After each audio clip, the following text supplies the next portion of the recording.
주께 힘을 얻고 그 마음에. 오늘의 말씀은 출애굽기 20장 18절에서 26절까지의 말씀입니다. 온 백성이 천둥소리와 번개와 나팔소리를 듣고 산의 연기를 보았다. 백성은 그것을 보고 두려워 떨며 멀찍이 물러섰다. 그들은 모세에게 말하였다. 어른께서 우리에게 말씀하십시오. 우리가 듣겠습니다. 하나님이 직접 우리에게 말씀하시면 우리는 죽습니다. 모세가 백성에게 말하였다. 두려워하지 마십시오. 하나님이 당신들을 시험하시려고 나타나신 것이며 당신들이 주님을 두려워하여 죄를 짓지 못하게 하시려고 나타나신 것입니다. 백성은 멀리 떨어져 서 있고 모세는 하나님이 계시는 먹구름이 있는 곳으로 가까이 갔다. 주님께서 모세에게 말씀하셨다. 너는 이스라엘 자손에게 이렇게 말하여라. 내가 하늘에서부터 너희에게 말하는 것을 너희는 다 보았다. 너희는 나밖에 다른 신들을 섬기려고 은이나 금으로 신들의 상을 만들지 못한다. 나에게 제물을 바치려거든 너희는 흙으로 제단을 쌓고 그 위에 번제물과 화목제물로 너희의 양과 소를 바쳐라. 너희가 나의 이름을 기억하고 예배하도록 내가 정하여 준 곳이면 어디든지 내가 가서 너희에게 복을 주겠다. 너희가 나에게 제물 바칠 제단을 돌로 쌓고자 할 때에는 다듬은 돌을 써서는 안 된다. 너희가 돌에 정을 대면 그 돌이 부정을 타게 된다. 너희는 제단에 층계를 놓아서는 안 된다. 그것을 밟고 올라설 때에 너희의 알몸이 드러나서는 안 되기 때문이다. 새벽을 함께 하시는 여러분, 사랑하고 축복합니다. 늘 항상 같은 인사라 좀 기계적으로 느껴지기도 하시죠?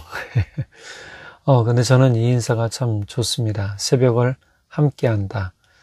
어떤 분들이 보시는지는 잘 모르지만, 그래도 함께 하시는 한 분이라도 계시면 저는 그게 힘이 됩니다. 그분이 저의 설교를 듣고 힘을 얻으시기 때문에 저도 또 더욱 힘을 얻어서 준비하게 되게 되네요. 그저 어제 우리는 십계명 말씀을 가지고 하나님의 약속이 어떤 명령 가운데 임하는지를 알게 됐을 뿐만이 아니라 하나님께서 배려하시면서 사람들이 하나님 안에서 복된 삶을 살기 원하시는 그런 부분까지도 깨닫게 되었죠. 사실 이게 굉장히 큰 은혜입니다. 하나님은 사람들에게 복 주시려는 분이시지 사람들을 아예 끝장내려는 분이 아니세요. 우리가 종종 착각하는 것은 하나님이 나를 버리셨다, 하나님이 나를 떠나셨다, 하나님은 나의 음성을 외면하셨다라고 생각하는데요. 그건 개인의 생각입니다. 실제 하나님의 마음과 하나님의 생각은 늘 항상 하나님을 바라보는 사람에게 있다는 것 꼭 기억하시기 바랍니다.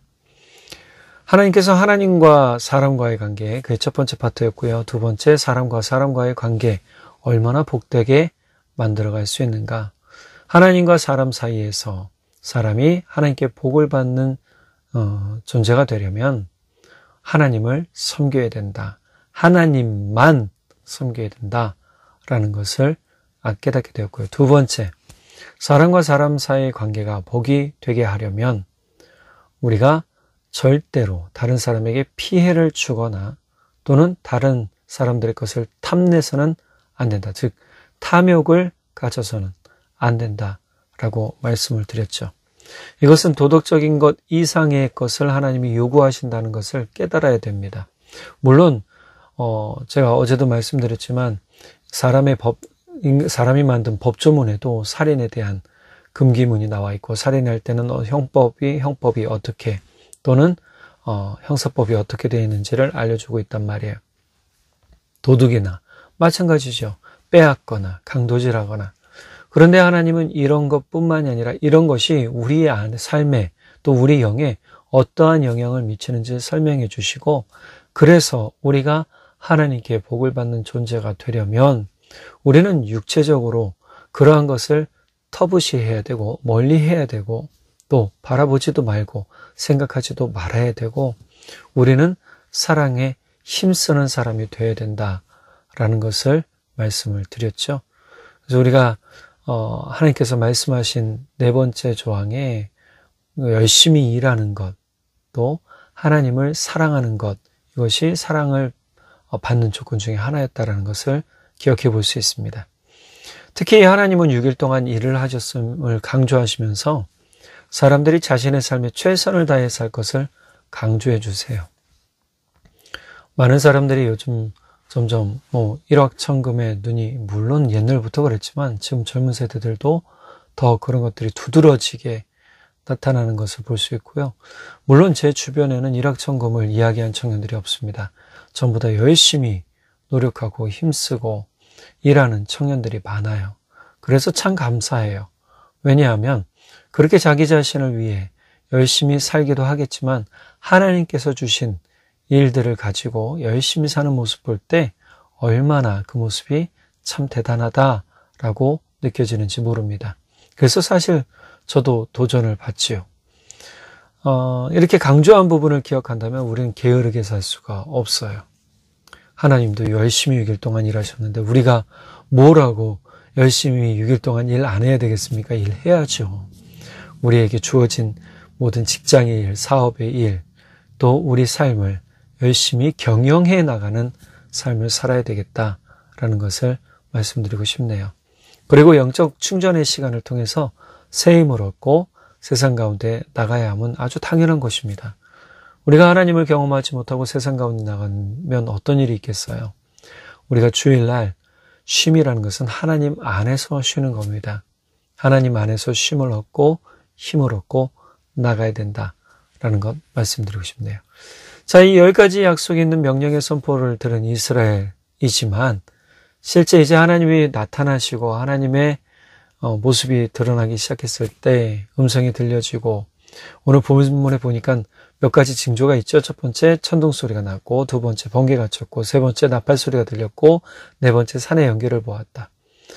21절에 보면요, 하나님이 계시는 먹구름이라는 표현을 써요. 연기는 먹구름이겠죠. 자, 이 네 가지 징조를 보니까 사람들은 어떻습니까? 와, 두려워 떨며 멀찍이 물렀어요. 아포가 신기하다 하고 쳐다보는 게 아니고요, 두려워지기 시작하는 거예요. 하나님의 존재가 이렇게 놀라운 분이었나? 라는 그런 느낌, 경외를 뛰어넘은 공포가 이스라엘 백성을 사로잡게 됩니다. 18절에 보면 이 멀찍이 물러섰다라는 표현은 뒤로 물러섰다라는 거예요. 즉 하나님의 산에서 보여진 것을 보고 사람들이 뒤로 물러서는 것을 이야기하죠. 그동안 이스라엘 백성들은 이집트에서 만들어낸 신의 모습들을 봤을 거예요. 아주 손가락만한 것부터 품에 품고 다닐 만한 거, 가지고 다닐 만한 거, 여행 가방에 넣어놓고 다닐 만한 거, 또 집에 놓고 다닐 만한 거, 큰 거는 못 놓으니까 대부분 요 손가락 길이만한 것들을 가지고 다녔을 겁니다. 이러한 우상들을 섬겼던 이집트 사람들의 모습을 보고 자기들도 아마 그랬을지도 모르죠. 그러니까 나중에 가나안 땅 정복 전쟁이 끝났을 때 너희 안에 있는 모든 우상을 버리라고 여호수아가 이야기를 하잖아요. 이런 말씀을 보면 아직까지도 이스라엘 백성들 안에는 이 우상을 섬기는 일들이 있었다라는 것을 짐작할 수가 있게 되죠. 자, 이런 것들, 상상으로 만들어낸 허구의 신들을 친근하게 생각하다가 이거 얼마나 작아요? 괜찮네, 친근하네, 귀엽네, 이러다가 막상 살아계신 하나님의 존재를 경험하게 되는 거예요. 그러니 얼마나 두렵고 떨리겠어요. 그러니까 말씀해 보면 두려워 떨며 멀찍이 물러섰다. 여기서 두려워 떨다라는 것은 공포에 휩싸였다라는 거예요. 우리가 두려워한다라는 의미를 좀 두 가지로 봐야 되는데요. 첫 번째 두려워하다라는 것은 경외, 놀랍게 쳐다보는다는 것이고, 또 여기서 두 번째 두려움의 의미는요, 공포감에 떨었다라는 거예요. 그러니까 공포감에 휩싸여 떨고 있는 지금 이스라엘 백성들의 모습을 이야기해주고 있는 것이죠. 자, 이렇게 두렵고 떨고 있는 이스라엘 백성이 모세에게 이야기를 합니다. 19절 세 번역본입니다. 어른께서 우리에게 말씀하십시오. 우리가 듣겠습니다. 하나님이 직접 우리에게 말씀하시면 우리는 죽습니다. 공포에 휩싸인 이스라엘 사람들의 태도는요, 하나님과 거리 두기를 시작하는 거예요. 우리 그렇지 않나요? 좀 무서워. 내가 이 사람을 무서워하고 이 사람에 대해서 뭔가 좀 공포감이 생긴다 라고 생각되면 어떻게 해요? 거리감을 둬요. 내가 이 사람과 친근해지지 않으려고, 이 사람과 말을 섞지 않으려고 어떻게 해요? 거리를 두죠. 그 사람이 보이면 멀찌감치 돌아가요. 어떻게든 부딪히지 않으려고 한단 말이에요. 지금 이스라엘 백성들이 그래요. 하나님을 봤을 때 두려운 경외감에 쌓여있다면, 놀라운 경외감에 쌓여있다면 이들은 하나님을 더욱 가까이 보려고 했겠죠. 그런데 이들 안에는요, 공포가 생겼어요. 왜 그랬을까요? 바로 자신들의 죄 때문이에요. 여러분, 하나님을 만나면 죄가 드러나게 되어져 있습니다. 그런데 이 죄가 드러났을 때 우리는 하나님의 놀라운 경외감에 놀라워하며 우리 죄를 고백하든지, 아니면 지금 이스라엘 백성처럼 뒤로 물러가든지. 지금 이들에게는요, 자신들이 죄 때문에 죽을 것이라는 공포감이 다가왔잖아요. 자, 그러면 모세는 뭐라고 얘기했을까요? 예, 그렇게 하세요. 떨어지세요. 라고 하지 않아요. 20절 볼까요? 두려워하지 마십시오. 하나님이 당신들을 시험하시려고 나타나신 것이며 당신들이 주님을 두려워하여 죄를 짓지 못하게 하시려고 나타나신 것입니다.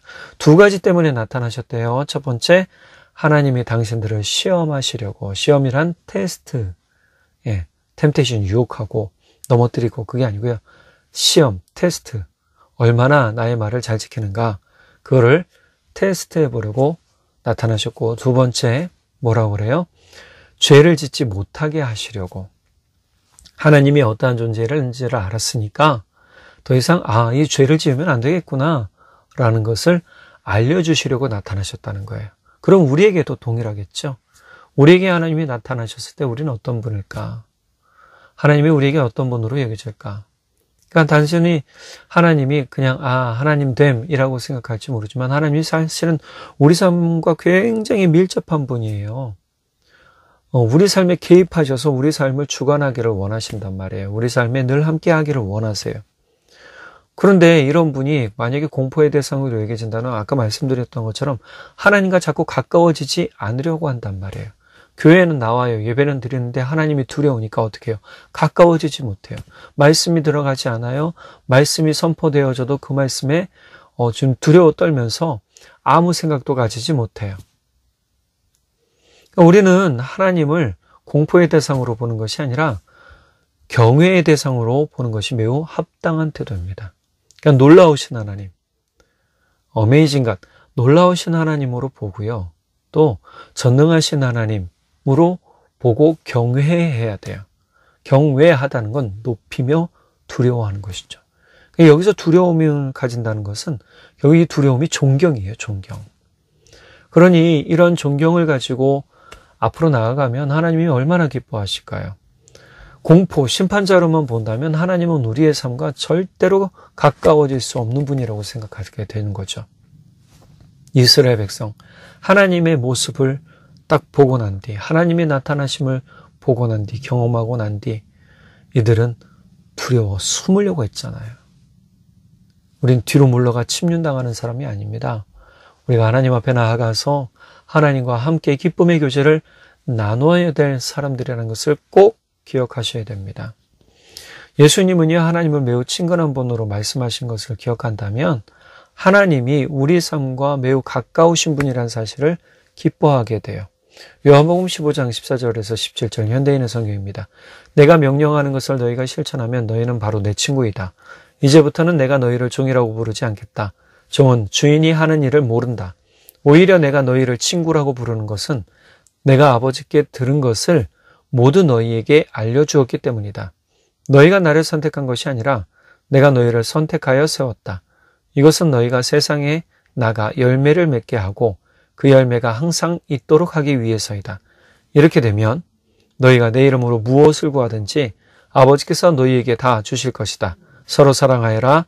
내가 너희에게 명령한 것이 바로 이것이다. 지금 예수님은 우리가 예수님의 명령을 실천하면 친구라고 했는데 이 명령이 무엇인지를 15절, 16절에서는 하나님께서 우리가 더 이상 종으로 부르지 않으셨다라고 이야기해 주시고 우리가 선택되고 또 하나님의 열매를 맺은 삶을 살 수 있다라고 알려주시면서 17절에 즉 14절에서 얘기한 명령이 무엇인지 알려줘요. 17절 서로 사랑하여라. 내가 너희에게 명령한 것이 바로 이것이다. 즉 서로 사랑이 명령이에요. 사랑하는 게 명령이에요. 이것은 얼마나 중요한 의미가 있는지 몰라요. 예수님께서 명령하신 것은 17절 서로 사랑이라고 그랬죠. 히브리서 6장 10절 세 번역본으로 보면 하나님은 불의하신 분이 아니시므로 여러분의 행위와 여러분이 하나님의 이름을 위하여 나타낸 사랑을 잊지 않으십니다. 여러분은 성도들을 섬겼으며 또 지금도 섬기고 있습니다. 여러분 섬기는 게 뭔가요? 사랑입니다.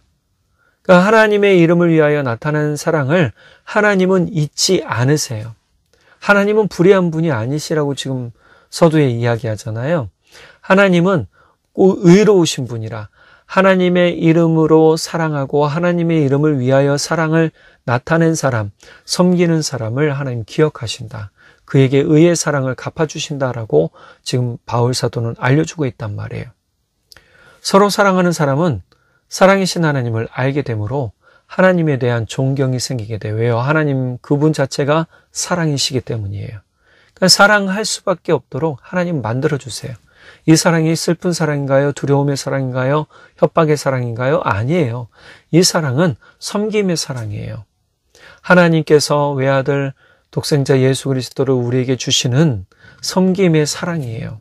예수님도 자신을 내어주시면서 사람들을 구원하시는 그 구원의 사랑이에요. 하나님은 공포의 대상이 그래서 아닙니다. 하나님을 경외하는 건 맞지만 하나님을 공포의 대상으로 여기는 것은 아닙니다. 하나님을 두려워해야 되고 존경해야 되는 건 맞지만 공포의 대상으로 본다면 사랑의 하나님이 경험되어지지 않게 되는 것이죠. 그렇다면 하나님은 사랑하지 않는 사람을 심판하시는가? 그것은 아닙니다. 사랑하는 것을 하나님은 기뻐하시고 사랑하며 섬기는 사람에게 은혜를 더하신다는 사실을 통해 모든 사람이 하나님 사랑 안에 들어오기를 원하고 계신다는 사실을 꼭 기억하시길 간절히 바랍니다. 심판이 아니에요. 심판이란 뭐예요? 네, 사단 편에 선 사람들, 그 사람들을 이야기하는 것이죠. 그들도 나중에 말씀에 보면 뭐라고 나옵니까? 그들을 건지기를 원하시는 하나님의 마음을 우리가 알 수 있게 된단 말이죠. 여러분, 우리가 하나님을 경외하고 존경하고 또 두려워하는 건 마땅하지만 공포로 그분을 섬기지 마십시오. 그분은 우리의 사랑을 기뻐하시고 우리가 하나님 사랑하는 것을 더욱 즐거워하십니다. 그러니 많이 고백하십시오. 하나님, 내가 주님을 사랑합니다. 오늘 하루도 이 사랑의 고백으로 기쁨이 충만해지기를 간절히 바랍니다. 기도하겠습니다. 사랑의 하나님 아버지, 참 감사합니다. 오늘 하나님께서 이스라엘 백성들에게 나타내 주셨습니다. 자신을 드러내셨습니다.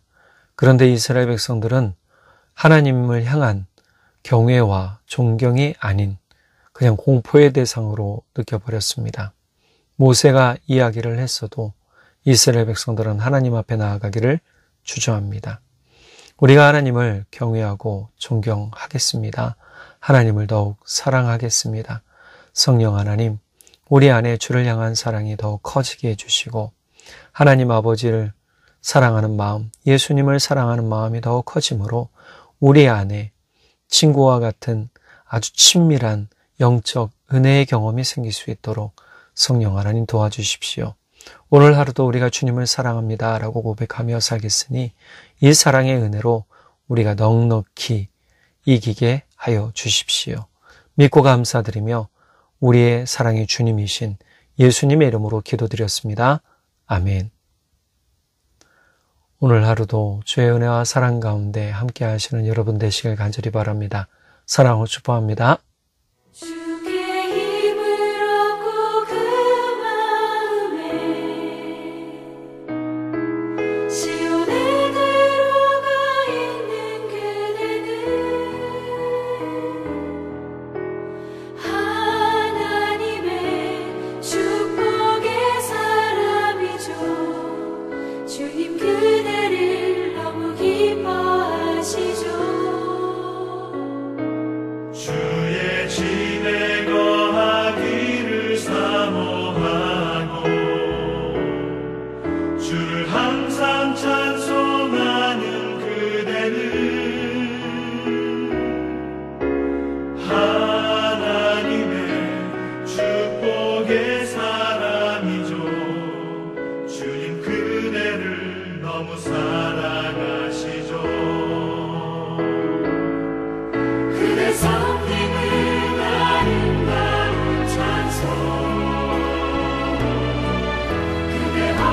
그대를